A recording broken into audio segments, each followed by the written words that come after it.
I wanted to talk to y'all today about 12 gauge, all the different types of ammo that's available. I mean, there's defensive ammo, like non-lethal. I got this rubber buckshot right here, and I mean, I kind of want to test it, but then again, I don't, just to see like how effective it is. And then you got R.I.P rounds. These are solid brass, and they pedal out. And you got the little rifling slug right there. It breaks up into, let's see, 1, 2, 3, 4, about 5, 6 pieces total. It breaks up into, and then here's a similar one. It's a segmented hollow point made by Winchester. It's the Defender. Yeah, Winchester 12 gauge. I've got a couple of them. And you also notice on these that, I'll compare this. This is birdshot. It's number 8 birdshot. And it's got this little bit of brass rim right here compared to brass right here. And where there's brass, that means that's where the powder is. That's where the combustion is going to be to propel it. To create those pressures. So the higher the brass, the more powder, the more power is going to be there. And yeah, this is birdshot, for birds. And then you got this right here. This is a double-aught buck Magnum. I think it's a 3-inch or a 2 3/4. Let me see. Here's a 2 3/4. Okay. I got some 3 inches somewhere. This is 2 3/4. Let's see.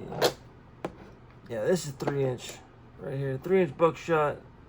This is double-aught buck, 3-inch mag, and these both are 3-inch mag, and it's red and green like Christmas. And they're both made by, oh no, this is Remington. That green Remington Winchester makes the red. Super X is the Winchester, and they're both, high. It's considered high brass because it's not like the where's the birdshot at? Here's birdshot. Yeah, that's low brass, high brass, and here's some clear plastic, or translucent, I should say, on buckshot, 2 3/4 buckshot. One is, let's see, this one has, I think, 9, and this one is 21 pellets, and it's got a velocity of 1345 feet per second. It says Royal Buck on there. Yeah, 12 gauge, 2 3/4. It's got a gas seal. I think it's cork. Sitting on top of the wadding, and 21 pellets, and they have them arranged to be in unison, so you get an even spread. And this one is 9 pellets, and again, it's in a rotation, a pattern, so that it hits in unison. It's symmetrical as it flies. And also, some of these don't have it, but I think this buckshot right here, you can kind of see it's almost like it's got holes inside. I think it's a filler to help maintain even pressures on all of the pellets or BBs that are in there, and they'll use like a medium to put in with it. Coffee grounds work great if you're reloading yourself and you're going to use a high-speed camera or something to capture it. Coffee grounds works well because it won't show up. You just see the projectiles flying. Here's a couple more. This is a slug, hollow point slug, and this is a number 9 pellets. So yeah, this is double-aught buck, 2 3/4. And this is a slug, 1 ounce slug, And these slugs are traveling, super fast. Same velocities as a 44 Magnum, but it weighs an ounce, 1 ounce slug. That's some serious knockdown power. I know some people say knockdown is a myth, or it's not real. I'm pretty sure it is, because, every bullet hits with force, and if you can, and the sectional density and all that stuff, the diameter of the impacts, there's actually a formula that they calculate for knockdown power. And so, you can calculate it. So if you can calculate it, I don't understand how it doesn't exist. It's not real. There's a formula for it. Here's a Winchester Defender segmented hollow point, and it breaks up into 1, 2, 3, 4 pieces, unlike the R.I.P round, R.I.P. I think it's by G2 Research, or Rotwell. That's what it says. Rotwell, RWS, Gecko, GECO. Yeah, these are gnarly, man. I would not want to be on the receiving end of any of these, really, but this one especially. It's got a huge deep cavity for the hollow point, and it's got several of these petals that break off. And this one, this velocity on here, I think, is 1750 feet per second. Here's a double aught buck right here. Yeah, double aught just means 2 zeros. And it's the gauge on the BBs or pellets, or however you want to say it. Here's another slug, 12 gauge slug, and high brass. I think, let's see, 3-inch, I think. Yeah, he's a 3-inch slug. It's gonna have some kick to it, and imagine, look at this giant magazine I got from my shotgun. I've got a couple of these big magazines from my shotgun, and it's almost cartoon-like. It's ridiculous. I don't disagree with that, but you definitely have the firepower there to, whether it be a charging bear, cocaine bear, or whatever that wants to kill you, mama bear protecting your cub, or a giant moose. People underestimate moose a lot. If you're in Alaska, polar bear, like these 3-inch Magnum slugs will pretty much take down anything on Earth.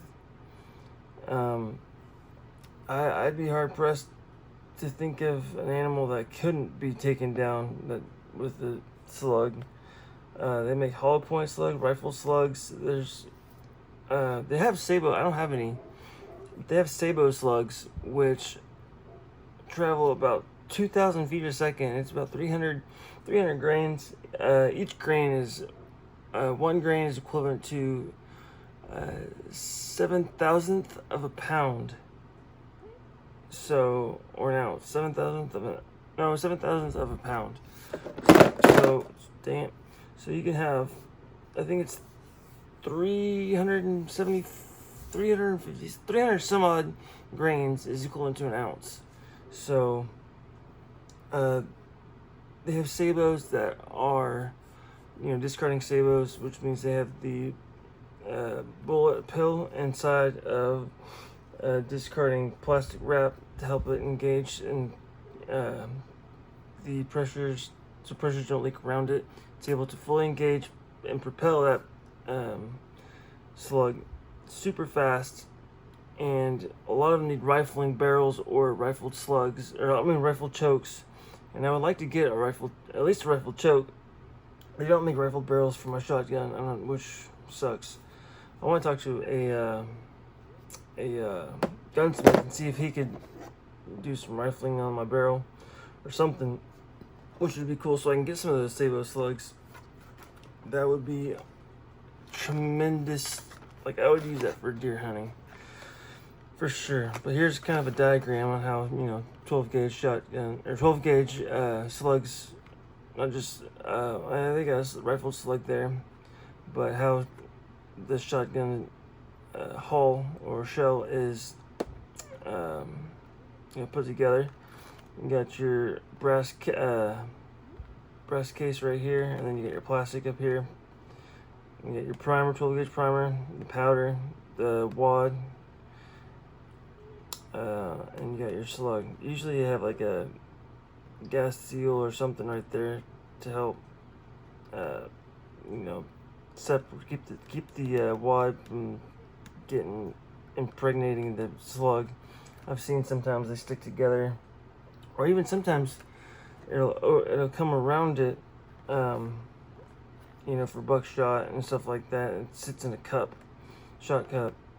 And on this, you get your numbers right here. Here's the ballistics table. Trajectory, 25 yards. You got a 0.4 drop, and I guess they're zeroing it at 50 yards.